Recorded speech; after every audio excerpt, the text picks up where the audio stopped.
When I started getting ill, the same thing must have been happening to your mother.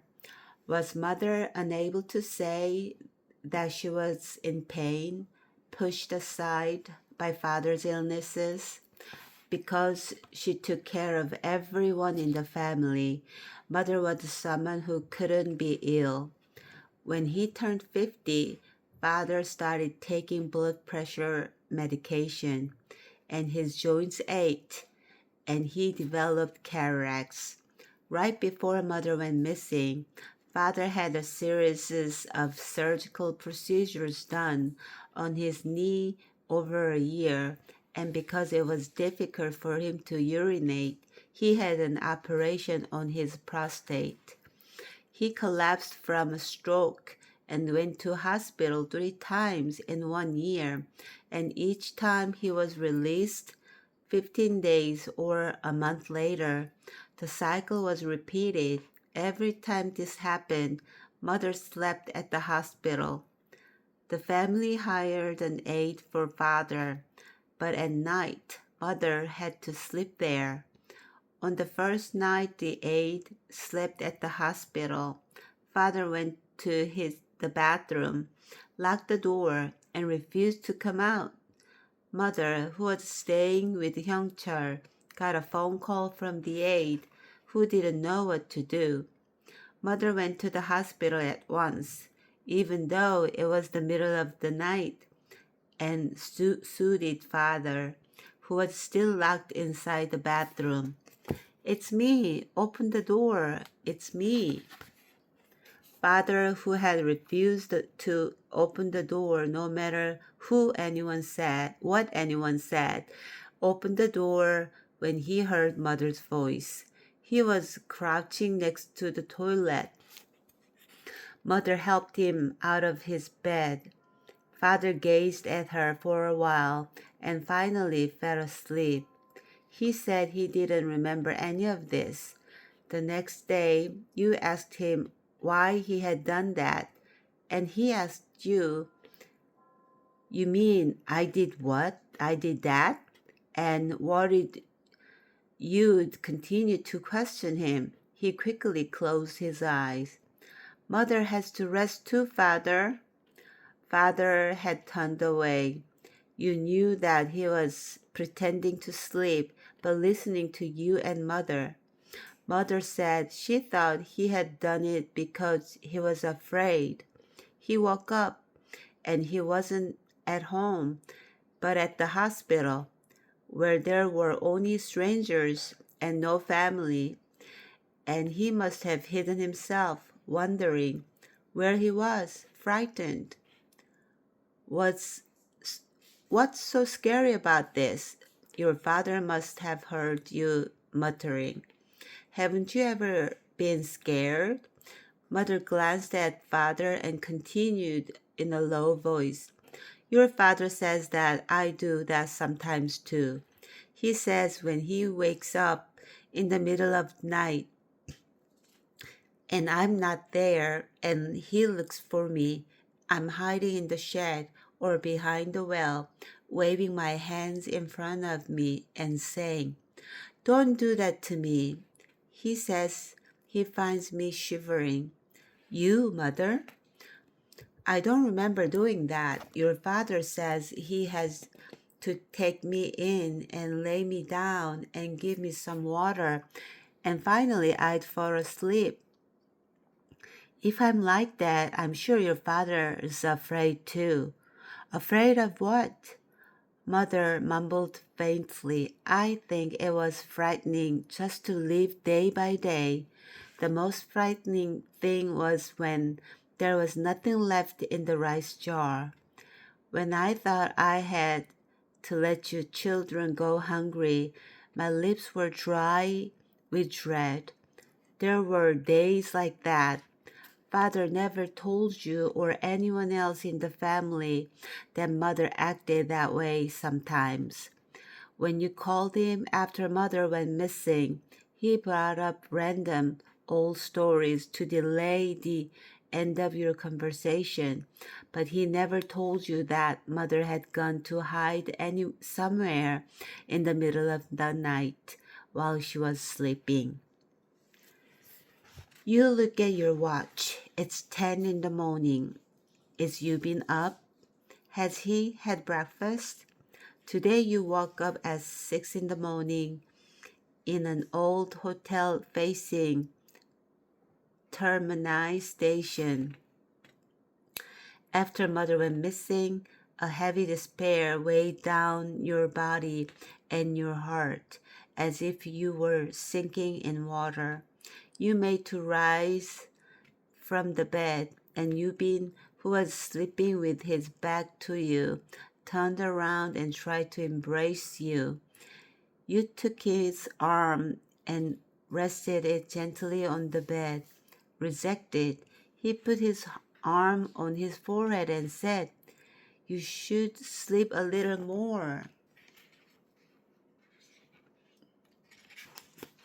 "I can't sleep." He moved his arm and turned over. You gazed at his stubborn back, then reached out and stroked it. Your boyfriend's back, which you haven't been able to embrace warmly since mother went missing.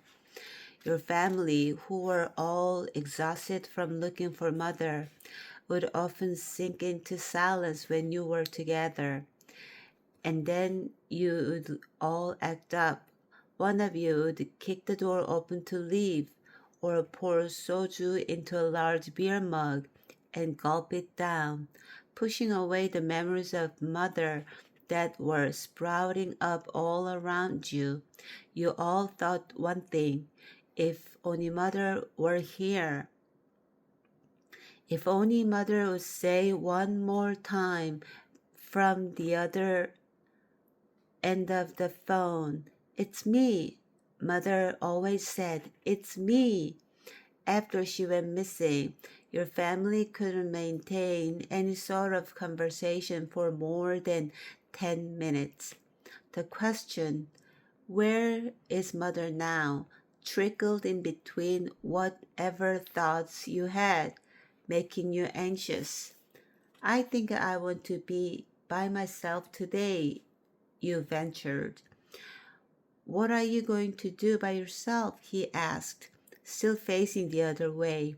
"I want to go to St. Peter's Basilica. Yesterday, while I was waiting for you in the lobby, I signed up for a Vatican tour. I have to get ready and go. They said we were leaving at 7:20 from the lobby. They said that the queue gets so long that if we don't get there by 9, it will take more than 2 hours to get inside. You can go with me tomorrow. We're in Rome. There are so many other places I can go with you." You washed your face quietly so as to not disturb him. You wanted to wash your hair, but you thought the sound of the water would be too loud, so you just tied your hair back, looking at your reflection in the mirror.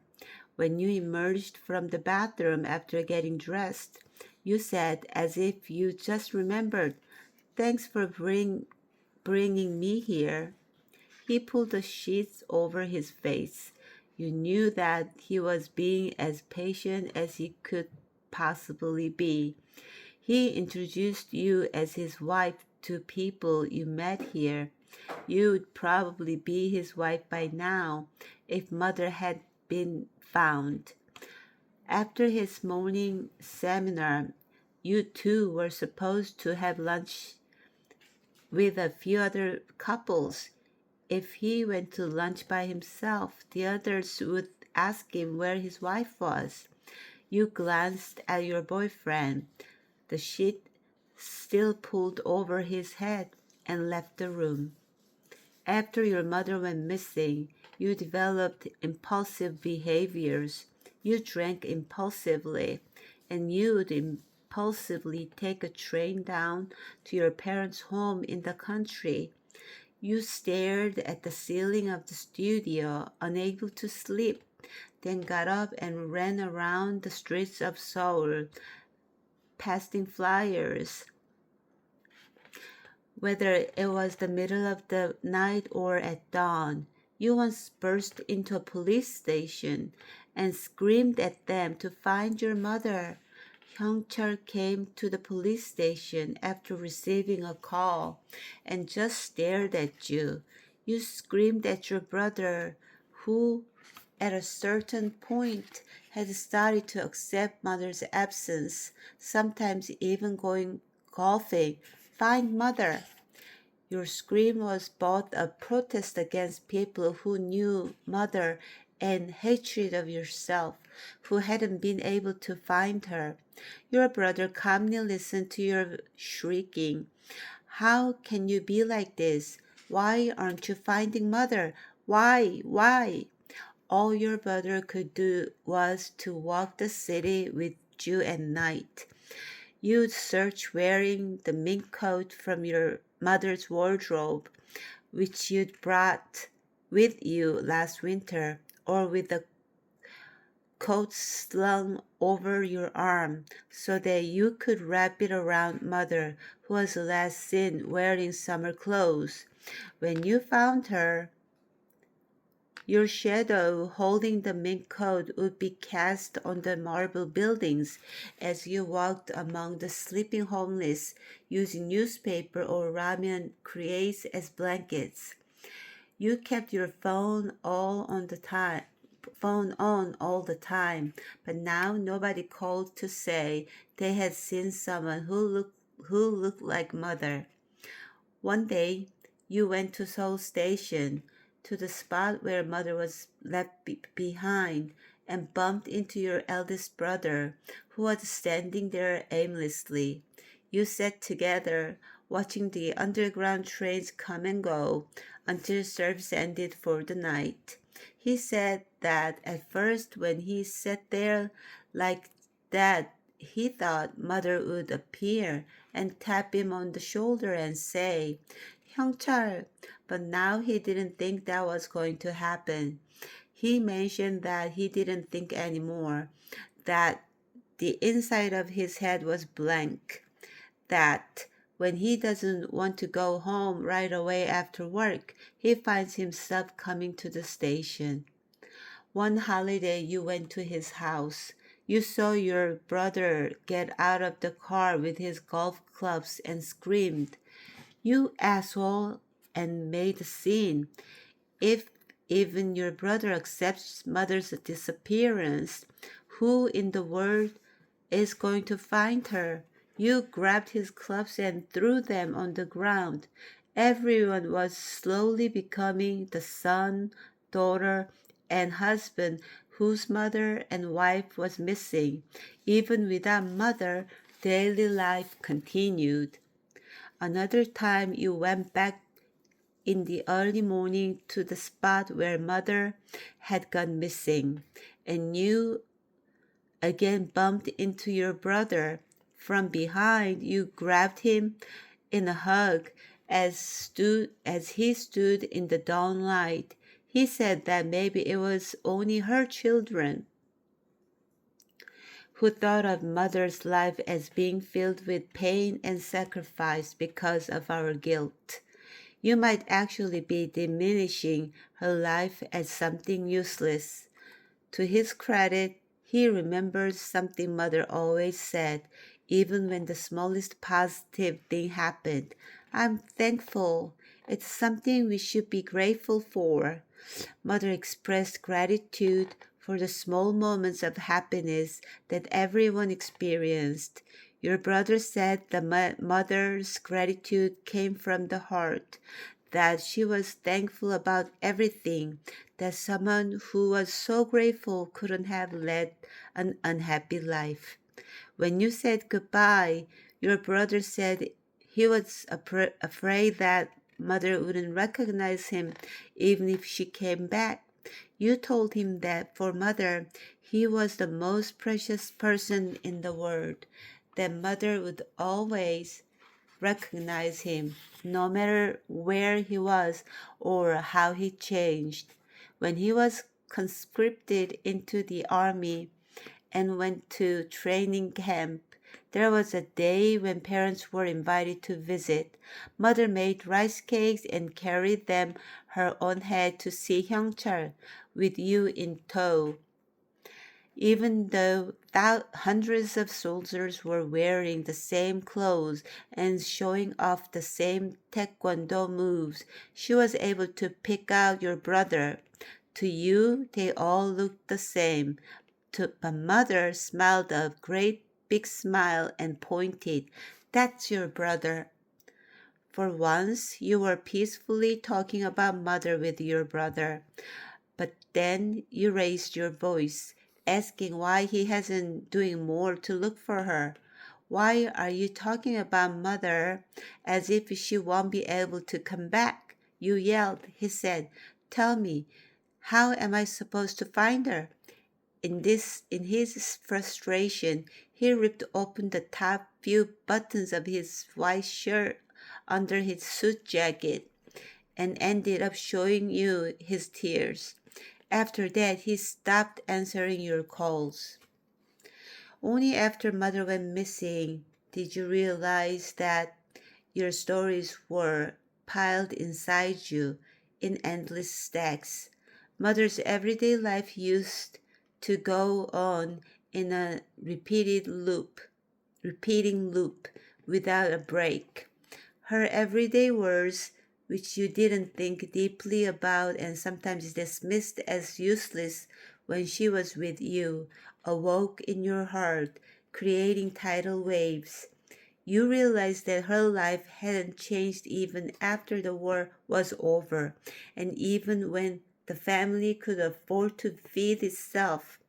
When the family got together for the first time in a long while, sat around the table with father and talked about the presidential elections. Mother would cook and bring out the food and wash the dishes and clean and hang them rags to dry. Mother took care of repairing the gate and the roof and the porch instead of helping her to do the work that she did non-stop. Even you thought of it as natural and took it for granted that this work was her job. Sometimes, as your brother pointed out, you thought of her life as disappointing, even though Mother, dispute never having been well off, tried so hard to give you the best of everything, even though it was Mother who patted your back soothingly when you were lonely. Around the time tiny new leaves started to sprout on the ginkgo trees in front of City Hall, you were squatting under a large tree on a main road that led to Samcheongdong. It was unbelievable that spring was coming without Mother here, that the frozen ground was thawing and the trees were starting to wake up. Your heart, which had sustained you throughout this ordeal with the belief that you would be able to find Mother, was crushed. Even though Mother's missing, summer will come and autumn will come again and winter will come like this. And I'll be living in a world without Mother. You could imagine a desolate road and the missing woman plodding down that road, wearing blue plastic sandals. Without telling anyone in the family, you left with Yubin for Rome, where he was going to attend a seminar. He'd asked you to come with him, but didn't expect you to say yes. When you actually decided to go with him, he was a little taken back. Though he patiently made a few things in his schedule. The day before you were to leave, he even called to ask, nothing's changed, right? As you got on the Rome-bound plane with him, you wondered for the first time whether Mother's dream was to travel. Mother would always worry and tell you not to get on the planes. But when you came back from somewhere, she would ask you detailed questions about the place you'd visited. What kind of clothes do Chinese people wear? How do the Indians in South America carry their children? What was the most delicious food you had in Japan? Mother's questions would spill out onto you. You would always reply curtly. Chinese men take off their shirts in the summer and walk around like this. The Indian woman I saw in Peru carried her child wrapped in a sack on her lip. Japanese food is too sweet. When Mother told more questions, you got annoyed and said, I'll tell you later, Mother. But you had no opportunity for these conversations later because you always had something else to do. You leaned back in your plain seat and heaved a deep sigh. It was Mother who'd told you to live somewhere far away. It was also Mother who'd sent you at a young age to live in a city far from your birthplace. Mother, back in those days, you realized painfully that Mother was the same age as you are now when she brought you to the city and left. Taking the night train back home, one woman, that woman disappeared, who bit by bit, having forgotten the joy of being born and her childhood and dreams, marrying before her first period and having 5 children and raising them. The woman who, at least when it came to her children, wasn't surprised or thrown by anything. The woman whose life was married with sacrifice until the day she went missing. You compare yourself with Mother, but Mother was an entire world unto herself. It was wet, Mother, but you wouldn't be running away like this, running away from her.